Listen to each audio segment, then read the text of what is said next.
warahmatullahi wabarakatuh. Bersama Ummah Hanifah Nayong, ngomong-ngomong soal nikah siri dalam pandangan Islam. Nikah siri itu artinya nikah sembunyi-sembunyi, nikah diam-diam tanpa sepengetahuan halayak ramai, begitu. Sir artinya tersembunyi. Selama menikah siri memenuhi rukun dan syaratnya, maka hukumnya sah. Itulah. Yang menjadi permasalahan, nikah siri ini dinamakan nikah di bawah tangan, tidak tercatat di KUA, tidak tertulis di atas kertas, tidak di atas hitam, di atas putih, tidak ada tanda tangan.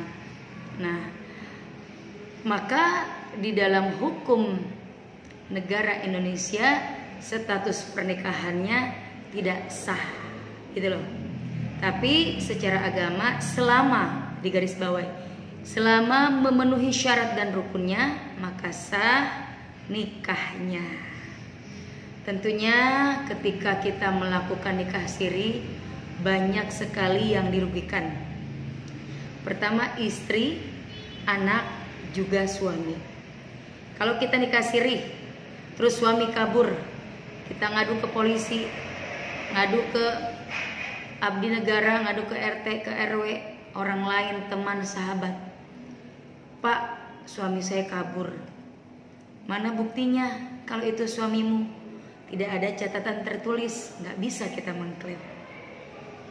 Begitupun anak, ya kan? Dia adalah bapak saya.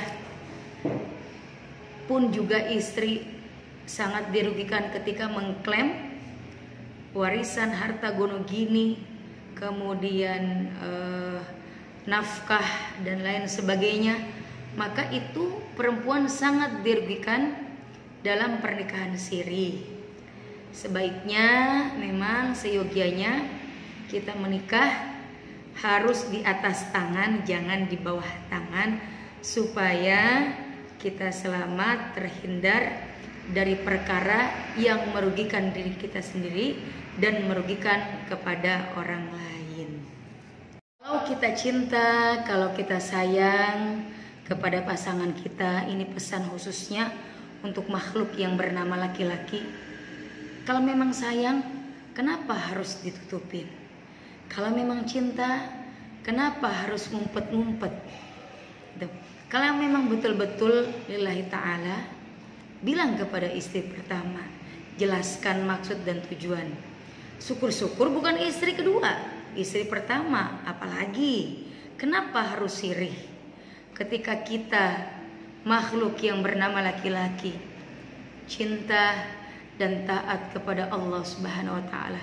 Ketika imannya bertambah kepada Allah, dia akan semakin sayang, dia akan semakin menghargai orang yang ada di sampingnya. Jadi perempuan baginya adalah karunia. Perempuan baginya adalah suatu kebanggaan. Perempuan baginya, bagi si laki-laki, bagi makhluk yang bernama laki-laki adalah sebagai hadiah, anugerah, kebanggaan. Kenapa harus ditutupin? Begitu. Berarti yang perempuan juga jangan tolol. Kenapa mau dinikahin sirih gitu loh? Kenapa harus begitu? Kalau memang diakui dan memang sayang, harus terang-terangan. Ini loh istri saya, ini loh pujaan hati saya. Saya akan siarkan kepada orang banyak. Saya bertanggung jawab, saya gentle menikahi makhluk yang bernama perempuan, makhluk ciptaan Allah Subhanahu wa ta'ala yang memang kudu, yang memang harus dirawat, dijaga, dieluk-elukan, bukan disimpan, bukan dikesampingkan, bukan ditaruh di dalam kulkas, nggak kelihatan orang, diem-dieman. Itu bagaimana? Gimana rasa cinta Anda ketika Anda suka kepada makhluk yang bernama perempuan? Siri, efek kepada anak secara psikologis tentunya sudah menjadi rahasia umum banyak sekali yang merugikan bagi anak-anak. Mereka tidak merasa diakui, merasa bukan orang atau bukan anak yang diharapkan, begitu kan. Jadi tentunya mental anak-anak yang menjadi rugi nanti ketika dia besar. Banyak sekali kerugian, bukan keuntungan ketika mereka melakukan nikah yang namanya nikah di bawah tangan atau nikah siri. Seperti itu.